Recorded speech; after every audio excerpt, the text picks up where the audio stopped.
Fala, meu aluno, minha aluna, tudo bem com vocês? Estamos aqui agora para resolver a questão número 47, que foi cobrado no ano de 2021 no vestibular da UniOeste. Vamos dar uma olhada então? Na figura, a circunferência lambda de equação x² mais y² menos 6x mais 2y mais 6 igual a zero tem centro no ponto C. Dado o ponto A igual a 5, 3, pertencente à reta T, que é tangente à circunferência lambda no ponto T, a área da região rachurada, representada na figura, é igual a... E aí ele dá lá para nós as alternativas. Pessoal, antes de começar o exercício, então, o que nós precisamos entender é o que a questão nos pede. Se vocês observarem essa figura, nós temos um triângulo maior, que é o triângulo ACT, e depois nós temos também a área de uma região, de um setor circular que a gente chama, que é do ponto T até esse tracejado aqui. É uma fatia, é como se fosse uma fatia de uma pizza, certo? Então veja, para a gente calcular a região que ele está pedindo, a área da região achurada, vou colocar AH, ela vai ser a área do triângulo ATC menos a área do setor circular. Então, SC ali, setor circular. Para a gente descobrir a área desse setor circular, que eu estou riscando aqui para vocês, ó, eu preciso descobrir qual é o ângulo de abertura, o quão aberto está, e aí eu faço uma regrinha de 3 ali, dá para fazer por regrinha de 3, dá para fazer por fórmula, eu consigo descobrir a área desse setor circular. Nesse triângulo ACT, nós podemos observar que ele é um triângulo retângulo. Por que ele é um triângulo retângulo? Porque, por definição, uma reta tangente à circunferência no ponto T forma um ângulo de 90 graus com o raio, tá? Então, no ponto de tangência, a minha reta forma um ângulo de 90 graus com o meu raio, certo? Para a gente descobrir essas informações aí, então, para a gente descobrir, por exemplo, o tamanho do raio, descobrir a distância de AT, vai ser importante nós descobrirmos qual é a posição do meu centro, qual é a posição do meu ponto T e qual é a posição do meu A. O A ele já deu pelo enunciado, que é 5, 3, certo? Agora nós precisamos descobrir aí quem é C e quem é T, tudo bem? A área desse triângulo aqui, do triângulo ATC, ela pode ser calculada por cateto vezes cateto sobre 2. Então, o que é esse cateto vezes cateto sobre 2? Eu posso dizer que a área do meu triângulo, deixa eu colocar aqui já para a gente lembrar depois. A área do meu triângulo, vou representar a triângulozinho, ele é o valor de CT, tá? Vezes a medida de TA, tudo bem? Dividido por 2. Se eu souber essas medidas, multiplicar e dividir por 2, eu acho aí a área do meu triângulo.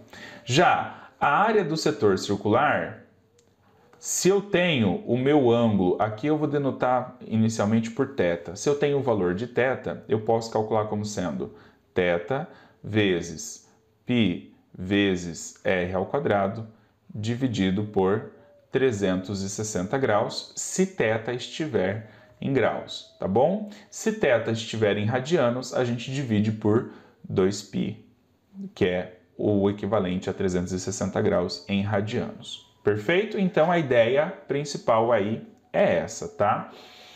Como que a gente pode, então, começar a fazer essa questão? Primeiro, a gente vai ter que mexer aqui nessa equação da circunferência. A gente vai ter que descobrir pela equação da circunferência quem é o x-centro, quem é o y-centro. De maneira geral, de maneira algébrica, nós temos a seguinte informação, que dado uma circunferência lambda, a equação reduzida dessa circunferência é dada pela equação x menos x-centro ao quadrado mais y menos y-centro ao quadrado é igual ao tamanho do meu raio ao quadrado. Então veja, essa equação reduzida, que x menos x-centro ao quadrado, y menos y-centro ao quadrado igual ao raio ao quadrado, já nos dá a informação de quem é o x-centro, o y-centro e a medida do meu raio, certo? Porém, o enunciado ele não nos mostrou a equação reduzida, ele nos mostrou a equação geral. Para isso, para eu descobrir através da equação geral, descobrir a equação reduzida, eu preciso trabalhar um pouquinho nessa equação. Vamos lá então. Aqui vai dar um pouquinho de trabalho para nós, mas nada muito grave, tá? Na hora de reescrever essa equação que foi dada pelo enunciado, eu vou colocar assim: quem tem x perto de quem tem x, quem tem y perto de quem tem y. Vou deixar já mais ou menos agrupado aqui. Então vai ficar assim, ó, x ao quadrado menos 6x mais alguma coisa, vou deixar esse espacinho, tá? Mais y ao quadrado menos 2y mais alguma coisa é igual a menos 6. Então percebam vocês que eu deixei espacinhos aqui que eu vou completar, porque eu vou ter que completar quadrado, tá? E esse mais 6 eu passei ele para o outro lado como menos 6. Como que a gente faz para completar quadrado agora? A gente precisa lembrar de produtos notáveis. Em produtos notáveis, nós temos uma dos produtos notáveis é esse aqui, ó. A menos B ao quadrado é igual a ao quadrado menos 2AB mais B ao quadrado. Então, se eu tiver três termos em que o primeiro está ao quadrado, o segundo é 2 vezes o produto de A e B, e ali o terceiro termo é o B ao quadrado, eu posso reescrever esses três termos como sendo A menos B ao quadrado, tá bem? É isso que eu preciso fazer aqui. Percebam vocês que esse menos 6x, ele pode ser reescrito como menos 2 vezes x vezes 3. E esse menos 2y, ele pode ser reescrito como menos 2 vezes y vezes 1. Então, quem está faltando eu somar aqui para completar quadrado? Está faltando eu somar o meu 3, só que ao quadrado. Perceba que o 3 nessa equação, ele está fazendo o papel do meu b. Então, falta eu somar b ao quadrado aqui, né, para completar o quadrado, que daí eu vou ter três termos, e esses três termos eu consigo depois reduzir para esse produto notável. A mesma coisa aqui no y. Quem está fazendo o papel do b aqui no meu y? O 1. Então, se eu somar 1 ao quadrado, eu tenho essa expressão, e dessa expressão eu tenho essa igualdade, certo? Então, é isso que eu vou fazer aqui. Então, eu vou somar 3 ao quadrado e 1 ao quadrado. Só que quando eu somo de um lado, eu tenho também que somar do outro. Eu não posso fazer isso apenas de um dos lados. Eu não posso alterar a minha equação, mas então eu preciso rebalancear ela. Aqui eu vou somar então 3 ao quadrado e vou somar 1 ao quadrado. Agora sim, eu quero que vocês observem que aqui eu tenho um produto notável e eu vou reescrever ele desta maneira, como sendo aqui um termo, uma subtração entre dois termos elevado ao quadrado. Então, aqui vai resultar para nós x menos 3 ao quadrado mais y menos 1 ao quadrado é igual a menos 6 mais 9 aqui, né? Mais 9 e aqui mais 1. Então, fica 9 mais 1, 10, menos 6, 4. Perfeito? Nós temos então que a equação reduzida da minha circunferência é x menos 3 ao quadrado. Vou reescrever aqui porque ficou um pouco próximo da outra, né? Vou fazer assim. Quem é o nosso x-centro e quem é o nosso y-centro? Pela equação reduzida da circunferência, nós podemos afirmar que o meu x-centro ele é 3, o meu y-centro ele é 1. Então, se você estivesse perguntando, professor, mas e o menos? O menos é da fórmula, tá? Esse menos é da fórmula. Como já está negativo, eu não preciso fazer nenhuma alteração. Então, o meu x-centro, ele é o 3, o meu y-centro é o 1. E o meu raio é quem? Bom, aqui ele não aparece o raio, ele aparece o raio ao quadrado. Então, a medida do meu raio vai ser a raiz quadrada desse número que apareceu aqui, ou seja, a raiz quadrada de 4. Então, aqui vamos colocar essas informações. As coordenadas do meu ponto C, esse ponto C que está aqui na circunferência, ele vai ser 3 e 1.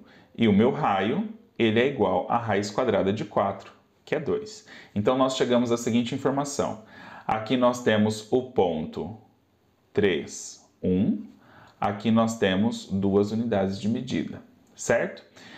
Como forma um ângulo de 90 graus, então eu vou considerar aqui que as coordenadas do meu ponto T, ele vai ser 3 mais 2. Andou 2 unidades para a direita, né? Então aqui vai ser 5.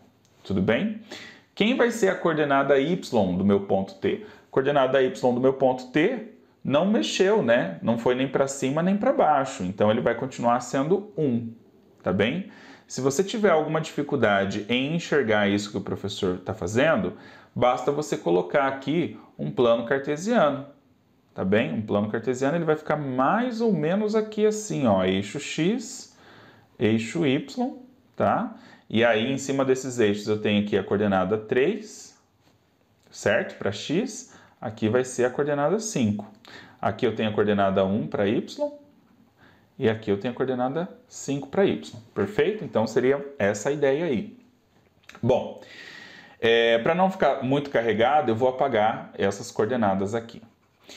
Agora, nós temos que a distância de C a T é 2, né? E que a distância de T a A também vai ser 2. Professor, por que vai ser 2? Porque ele manteve o mesmo x, mas o valor de y subiu 2 unidades, né? Era 1, foi para 3, subiu 2 unidades. Então, nós temos que esse triângulo ele tem catetos 2 e 2. Se ele tem 2 catetos de mesma medida, isso representa que ele é um triângulo retângulo isósceles. Se ele é um triângulo retângulo isósceles, os ângulos internos ali é 90, 45 e 45. Então, a gente pode afirmar que o valor de θ é 45 graus. Beleza? Agora que nós temos essas informações, dá para calcular a área da região achurada. Primeiro aqui, para calcular a área do meu triângulo, como eu já tinha colocado a fórmula, vai ficar 2 vezes 2 sobre 2. Isso dá 4 sobre 2, que é 2. Agora, para calcular a área do meu setor circular, vai ficar 45 vezes π vezes o meu raio, que eu descobri que é 2 ao quadrado, sobre 360. Então, fazendo a continha aqui do ladinho, vou puxar para cá, vai ficar 4 vezes 45, então 4 vezes 45, 180 π sobre 360, isso aqui é π sobre 2. Logo, a área da região rachurada vai ser 2 menos π sobre 2. Aqui para nós vai dar letra A. Certo, pessoal? Espero que vocês tenham gostado. Nos vemos aí para a questão 48. Aguardo vocês. Não esquece, comenta, compartilha, curta, tá? Dá aquela força para o canal. Até mais. Tchau, tchau.